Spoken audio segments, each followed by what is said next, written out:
like I said, as far as character development and whatnot, it's a really complex show. And then also, obviously, there are the plot twists, which if somehow you have missed all of them, I will not spoil any of them, but it will catch you by surprise. It started doing things as soon as episode 1 hits. Yeah, it'll get you in episode 1. Oh yeah. I think at the end, what was it with the windmill, right? Or was that episode 2 or whatever? Right at the end. I'm not gonna say. No. You're right. I think that was episode 1. Yep. Like really, even the first episode brings in plot twists and all that stuff before you can learn all the characters. All you need is a guy that jumps in and goes plot twist. Yeah, well, hey, plot twists make things interesting. I mean, that's how some shows like that, get by. You got it. You just keep introducing new elements. You know what else is interesting? What else is interesting? A 15-year-old boy who did a very unexpected thing. What do you do? That's a nice segue. Thank you. So earlier this month, the Bennett family, their house burned down. That just straight to the ground. They lost everything. And on the night of the fire, Kenneth, who was the little boy, he was returning from a friend's house, and that's when he discovered that his house was on fire. And it was, he drove up, and there was volunteer firefighters battling the fire, trying to put it out. And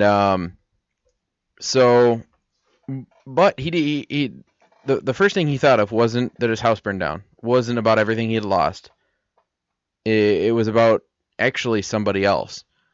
So one thing he had noticed when he got there was the cooler was empty that was sitting right by the firefighters. So at about 1 o'clock in the morning, after the fire was mostly out and everything kind of calmed down and the firefighters went away, everybody found a place to stay and all that, he went to the gas station to get just a root beer, something to drink, and he noticed there were some cases of water. So he handed the clerk $40. It was his last $40, all he had. And grabbed a whole bunch of cases of water and went to the fire department. Really? Yes. So he was donating water to the fire department? To the same one that had just put out the fire at his parents' house. Nice. That's cool. Or at his house. I think it's really cool. Apparently it was all the money he had. He had been saving it for his anniversary, which was the day after the fire.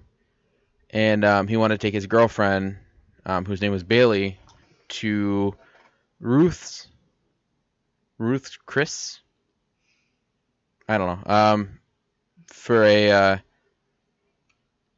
yeah, it's probably the name of a restaurant. Yeah. Anyway, so all the money he had saved, which was 40, but I mean, that's kind of pitiful, but still. All the money he had saved to take his girlfriend on a date for their anniversary, he spent on these firefighters. That's nice. So it's freaking fantastic. Yeah, it's almost like he's they helped him out by putting out the fire with water, and now he's giving them water. Right. Well, and he had noticed that the cooler was empty, that they were to keep him hydrated, because fires are always often very hot, I'd imagine. Well, not just that. I mean, it dries you out. You really need to stay hydrated when you're fighting a fire, because it is so hot and it's so intense that you could be dehydrated very easily. Oh yeah. So, and the hoses are too powerful to drink out of. It'd probably blow your tongue off. It'd probably blow more than your tongue off. So they bring bottled water with them. Then that way the guys that go in, if they come out, they can drink. Mm-hmm. And kind of rehydrate themselves before they go back to, maybe go back in or go to help put out the fire. So anyway, I thought this was a cool little story. Yeah. That reminds me of this one video I saw. It was like this super high pressurized type of like power sprayer or washer or something like that. The water that it pressurized was so powerful that with a stream of water it could cut through like solid steel. Oh dang. Yeah, I thought it was that. When I saw that, I was like, "Oh my god!" I didn't think that would not be a power washer I would really want. No, it'd be like go to wash your car and give yourself flat tires and cut the engine in half, and that'd be horrible.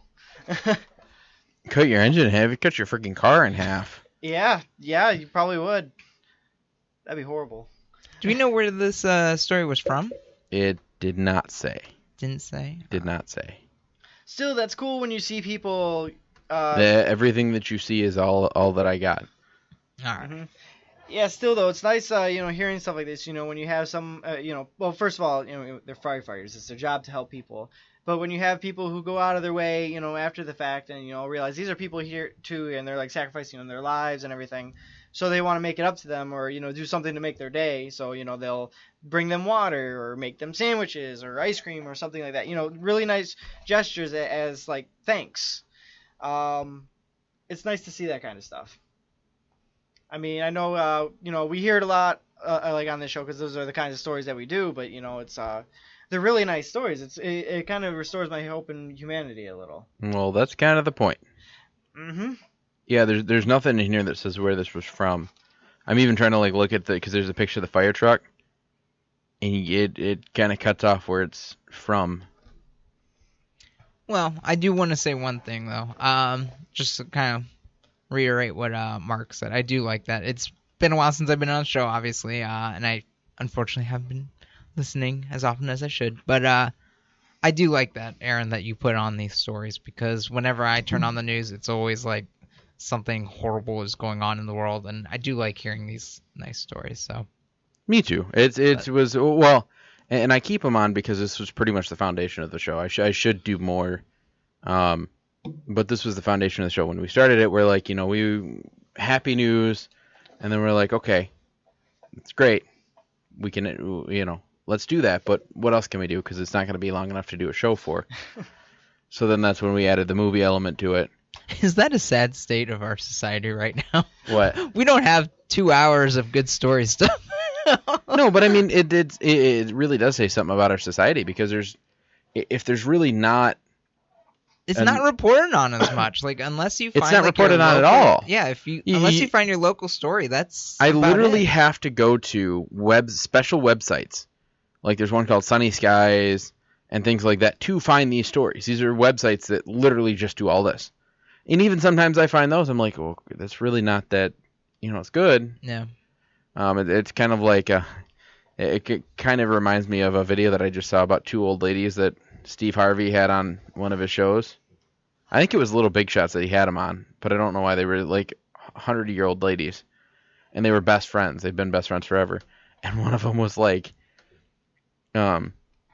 she's like, oh yeah, I call her all the time. And then literally, yeah, she does. She gets up in the morning and she calls me, and at the end of her day, she calls me and goes, oh, I did this and I did this. And she's like, it's not even anything interesting. It's I cooked dinner, I got in my car, it's just, and it's kind of like, that's what some of these stories are. You read them and it's like, I got in my car successfully today. I'm like, good for you.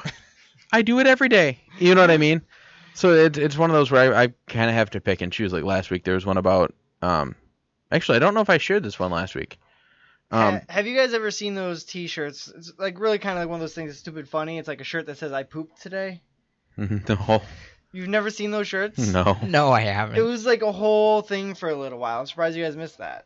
And then it started leading into that. If you haven't noticed, Matthew and I are not about fads. That's true. But it ended up turning into like the whole poop emoji and all that stuff, which is also, I think, is pretty stupid. But it's, I mean, I've seen. I don't know. Sounds like a movie to me. Oh my god, emoji movie. That's. I think we should sign on a, really well-respected Shakespearean trained actor for it. I mean, Patrick Stewart sounds like a good choice. Oh my. Okay. Patrick Stewart for an emoji movie. Yeah, I don't know if I did this one. For those of you who don't know, that's actually something that's happening. Anyway, I don't know if I covered the story or not, but there was this video that I watched, because I'm going to throw this in just randomly. No, that's fine. There was a video that I watched the other day, and it was a Disney thing, and I'm like, oh, this will be cool. What is this? And the video showed, that's all it was just a video. There really wasn't anything more to it. And it showed these kids going in, and they were talking to Mickey. And I'm sitting the whole video, I'm like, how is Mickey sounding like Mickey? Like, is the person inside saying it, or do they have a track, or what? So while I'm watching, I'm thinking this. And it was like Mickey did a magic trick and all this. And then I'm trying to remember how they did it. I think they held up a sign. And like they took pictures with Mickey and all that.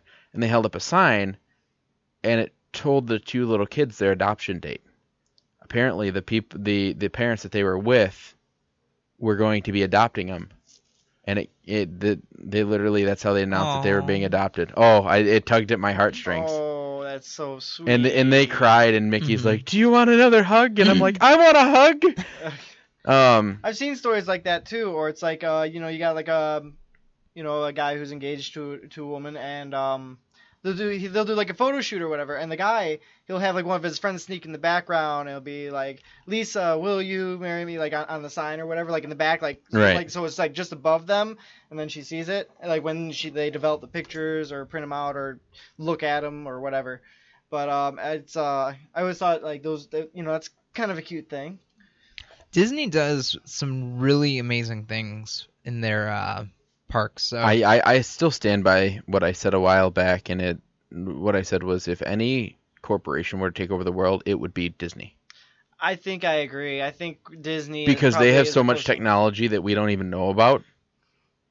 Yeah. Like, come on now, they have Mickey hats that if you go to one of their concerts, their shows, usually you can control it. But if you go to one of their shows, you lose all control, and they control it. So like the whole crowd. Oh, for like light effects and stuff? Yeah. They're light up, Yep. and they change. And you can buy a wand so you can walk around and change other people's hats. Mm-hmm. Oh, that's cool. I like that. But none of it works. Like, you can't change anything when you go to one of their concerts. It automatically just changes itself. I need to go to either Disney World or Disneyland soon, because I know, like, when I went, I was like 6 years old. I mean, we should go together. We should all go together.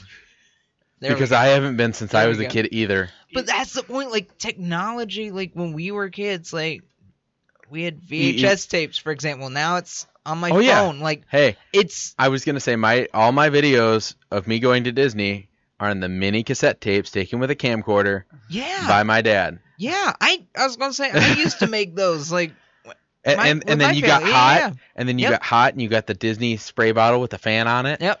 Oh my god, I remember those. But the tech has just gotten so much better over the years. Yeah, I feel like now they've got like a suit that you can just put on, it'll keep you cool. Well, like the one that they have that I thought was really neat, and some of this obviously cooler when you're like a little kid, right. Like your parents surprise you with this stuff. Or we're just children. I mean, yeah, in adult bodies. No, this one you need a little kid for, because the thing is, like, the parent can set up. I think it was like for the Be Our Guest restaurant, so the Beauty and the Beast inspired one. And what you do is, before you go to Disney World, when you're planning your trip, you can actually, ask for like your order and stuff for your food. And then when you actually approach it, like, you'll set up a time and everything, and then order off the menu. And then when you get to the restaurant, like, they have these wristbands or whatever for these people. And the wristband will send a message to the restaurant, and then that'll alert, like, the workers inside. So as soon as you enter the door, they know who you are, so they'll address you all by name, like, oh, like, it's the Holland family or something like that. Welcome, be our guests and stuff. They'll seat you, and then, like, your food's already being made, so it's like everything's like freaking going. But if you miss your appointment, because April's parents, now that would be embarrassing. I was gonna say that would be a shame. April's parents just went to Disney, and we weren't able to go, so we got stuck with the dogs. Although I put my foot down, we only got one of their dogs out of 6. Oh, okay, that would have been much, yeah. Until the last day. The last day we had all of them, but I was not home. So it worked out. Anyway, no, but kind of getting back. So yeah, if anybody were to take over the world, it'd be Disney. But getting back to how there's really no like stories. Like, there's one that says art transformation stretch marks. They're stretch marks. Who cares? They're just stretch marks, and they change them colors. One thing I always thought was back to Disney was now that Disney, first of all, they own Marvel and they own Star Wars now, which is already like crazy powerhouse stuff. But if Disney owns Star Wars, does that make like Princess Leia a Disney princess? God, I hope so. I remember reading that somewhere, and I thought that was actually that was mind-boggling. I don't think so. You don't think so? You don't think you would consider her a Disney princess? One day, we don't know. I have hope, so God bless. Do you have the last hope? God. You mean A New Hope? A New Hope? Yeah, that's right. Last Jedi. Get it right, Aaron. No, I'm joking. Or the last hope, or Disney's the last hope for the series to continue. Oh my god, I don't know. Oh, they're going to knock it out of the park with this new one. I'm really excited. Well, good, because all the prequels kind of sucked. Like the